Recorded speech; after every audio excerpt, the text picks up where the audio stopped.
Hey there guys, in this video I'm going to show you how to fix the Binance network anomaly please try again error. So sometimes you may get a network anomaly on Binance and it won't be displaying your Binance portfolio and your wallet at all.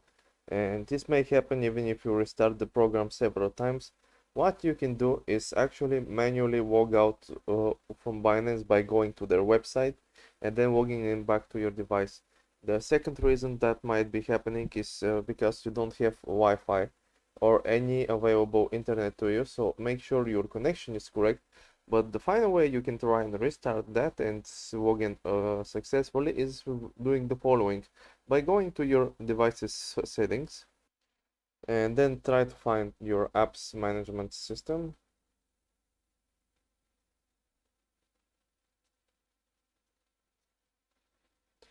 Find Binance.